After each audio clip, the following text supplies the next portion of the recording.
How's everyone doing? Good. So small crowd, but hopefully that means more engagement. I know most of the faces. We have one new face. Thanks for coming out. So for the person that does not know us, we are the Tahoe Regional Young Professionals. I'm Devin Middlebrook. I'm the Civic Engagement Committee Chair. This is Jenna Palacio, our Executive Director, and we're here to talk. Oh, and of course the computer turned off. So today we're here to talk about civic engagement, what it is, how it relates to you, and why right now is a really important time to start tuning into what's going on here. We've got a great presentation for you today.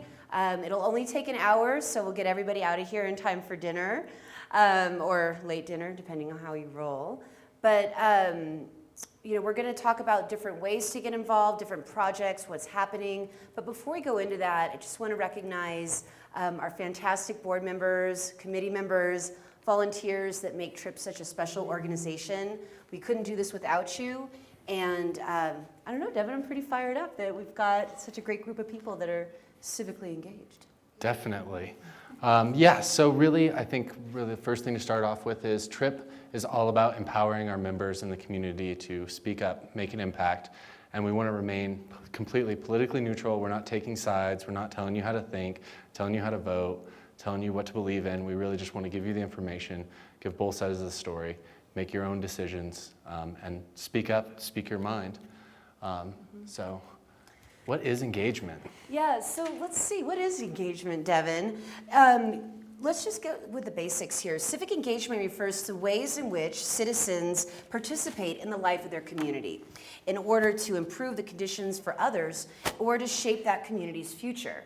I mean, that's a pretty great cross-section of what TRYP does right there. So right here with the Tahoe Regional Young Professionals, our definition of civic engagement, what our mandate is with it, while remaining a politically neutral organization, we still want to educate our members and have an informed group of like-minded peers that are out there being a part of the local decision-making process. It's important that we all work together to impact important issues and topics and remain empowered, because that's what it's all about, right? Empowering Tahoe. So civic engagement is a great way to do that and make that impact on your community. Civic engagement embraces a variety of topics. It's not just political, it can be environmental, it could be social. But political is kind of where it all starts.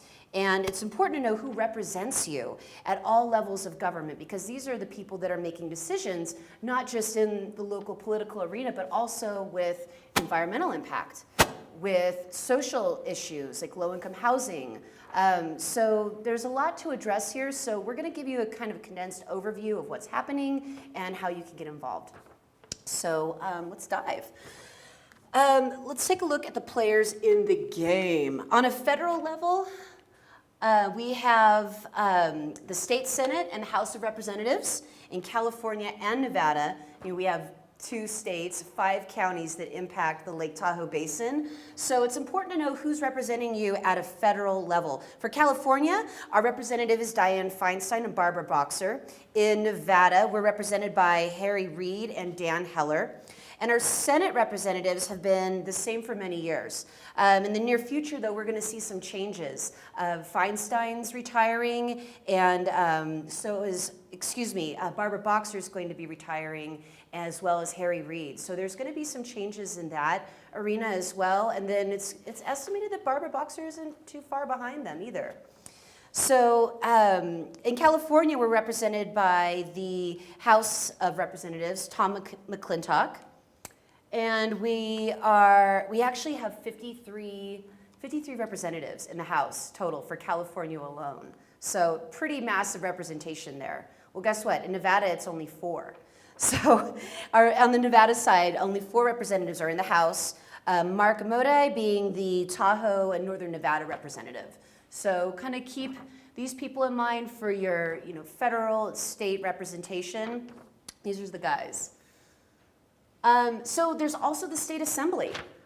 We have a variety of people here. I mean, what do you guys think? Do these people look like folks that maybe represent us? I don't know. But you can see here that we have 3 major states and assembly representatives. In California and in Nevada, we actually have 5 within the Senate and Assembly. So kind of an interesting mix there.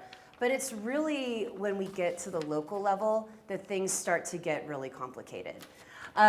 We have so many different agencies impacting the basin. I know a lot of people here, work with all kinds of different agencies in their work. I see some engineers here that probably do some. I know Devin, you working at the TRYP. I mean, everyone's working together in this big old community with this big old lake. So, like I mentioned before, we have 2 states and 5 counties that are impacting our civic arena here.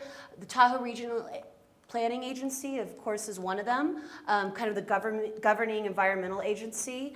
Tahoe has the 5 counties: Douglas County, Carson County, the city of South Lake Tahoe, which is its own agency, really the only incorporated area that's impacting the lake. There's also El Dorado County, Placer County, and Washoe County.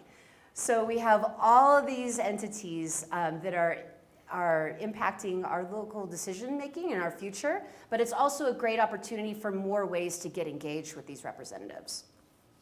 So moving into our county representatives, you can see here that we have a variety of women who are representing us, ranging from Sue Novosel in District 5 in El Dorado County, Jennifer Montgomery in Placer County, North in District 5 as well, Nancy McDermott over in the Tahoe Douglas side, and then Karen Aboud and Marcia Burkbigler in Washoe County. So it's kind of an interesting mix. And for those of you watching afterwards, we're definitely going to be hosting this on TahoeTrip.org, so don't worry if we're cruising through it. It will be available for you at TRYP.org. So we'll just bring it down another notch.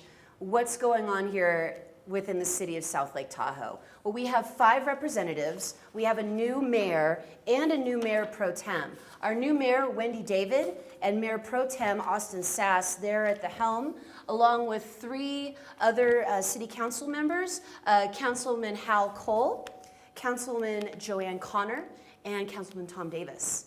So we have a pretty exciting election cycle coming up as well, and some of these seats are going to be available. So it'll be interesting to see what happens come the November election, but I'm getting way ahead of myself here. Well, I think, Jenna, you did a great job of recapping the many different layers of government and of public officials that we have in the Tahoe Basin, and putting faces to the names and seeing the person that actually represents you is really that first step towards empowerment and getting involved and getting engaged. So I want to kind of now dive into one of the things that most of these representatives are dealing with that impact our daily lives, and that's definitely major projects. So for the upcoming 2016, some of the major projects that are happening in South Lake Tahoe, the Highway 50 South Shore Community Revitalization Project, aka Loop Road.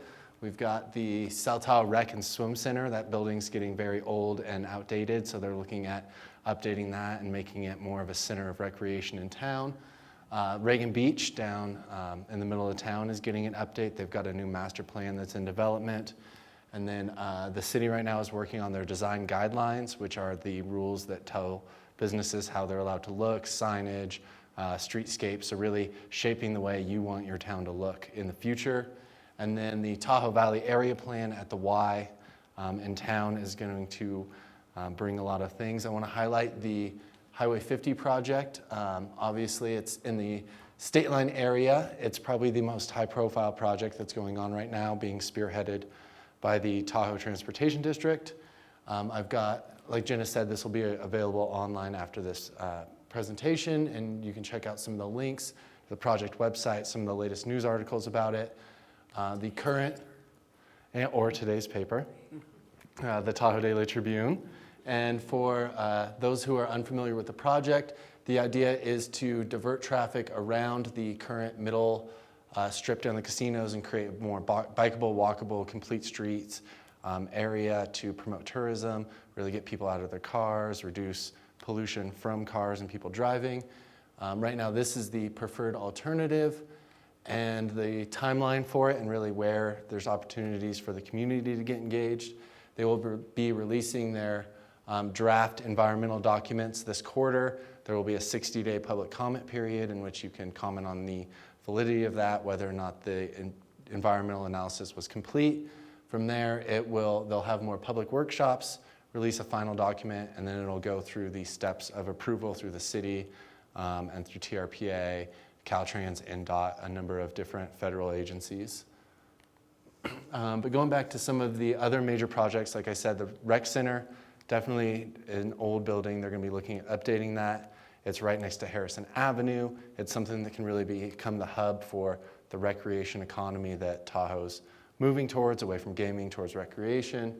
And then the Tahoe Valley Area Plan is going to see some exciting stuff happening.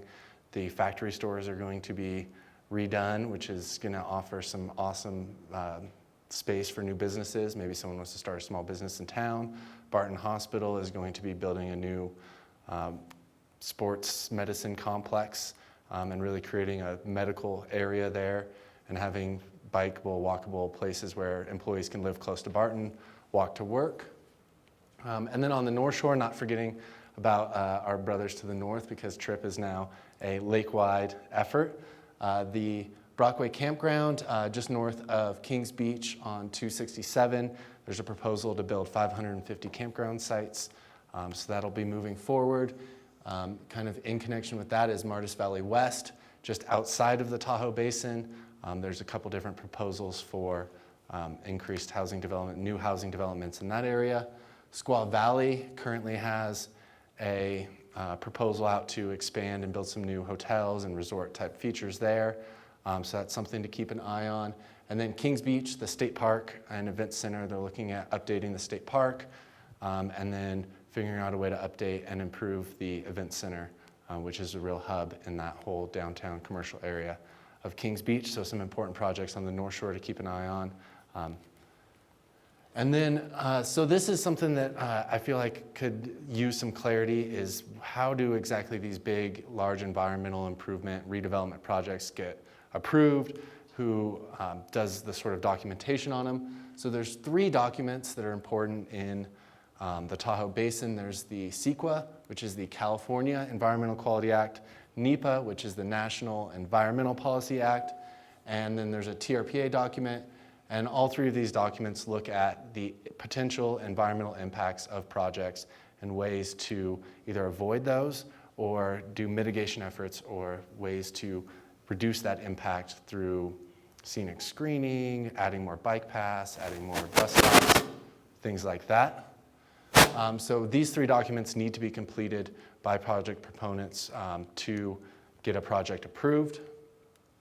So really they're to disclose the significant environmental impacts of a project, identify ways to avoid or reduce those impacts, and then enhance public participation so people have a chance to comment on the projects and say whether or not they agree that those impacts are actually going to happen, if the things they propose to mitigate those impacts will actually mitigate those impacts, and kind of give feedback on what the community wants to see with these large-scale projects. A little look at a project's pathway, kind of the CEQA and NEPA path. It goes through them starting the project, working on the draft, and then once the draft comes out, this nice little pink square is when the public has a chance to comment. Then they review the agencies review the comments, give feedback on them, release a final document, get it voted on whether it's approved or not, and then move forward with the project. That's where you guys come in. Yeah, so where are the public comment opportunities? Because sometimes these documents can take a long time to craft and build. They're 100 pages long. It can be somewhat confusing. So like I said, when the draft documents are released, there's a 60-day public comment period.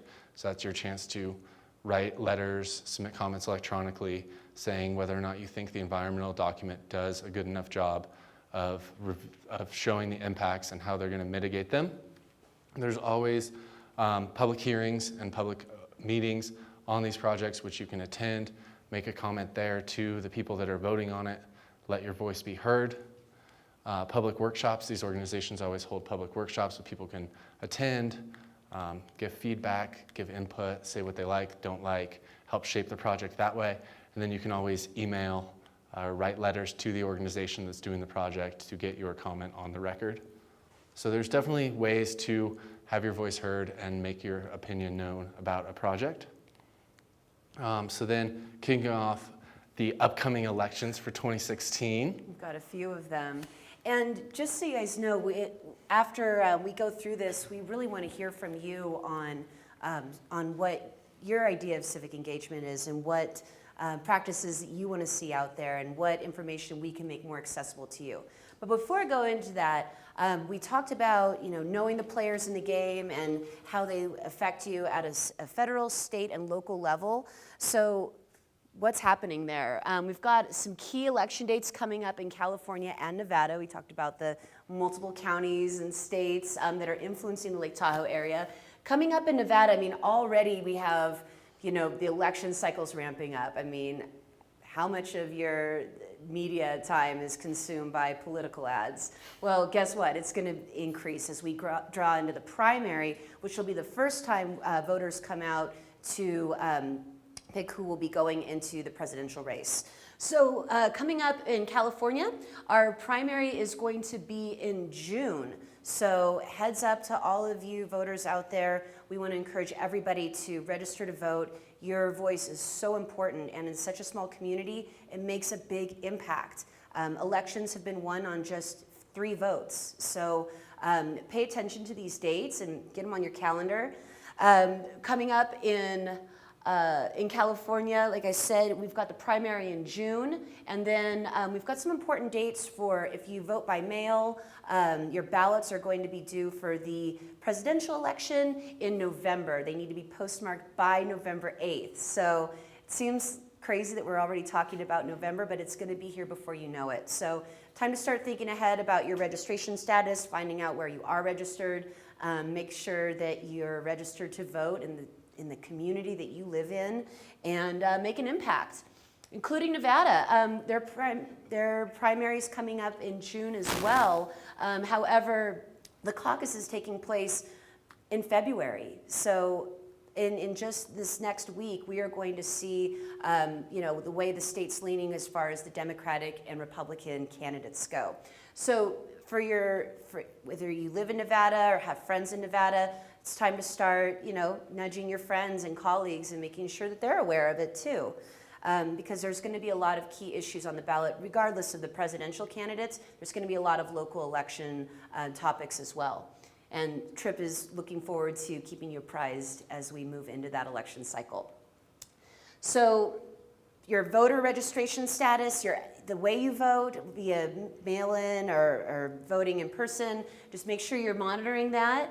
And stay informed, stay engaged with what we're working on. There's a lot to cover. You want to talk about this? Yeah, so definitely, we just dumped a lot of information on you. There's a lot to cover. It's a big subject. You can really find that one thing that you're into, the one topic you're into, dive deeper into that. But just some simple ways to stay informed. Follow social media pages.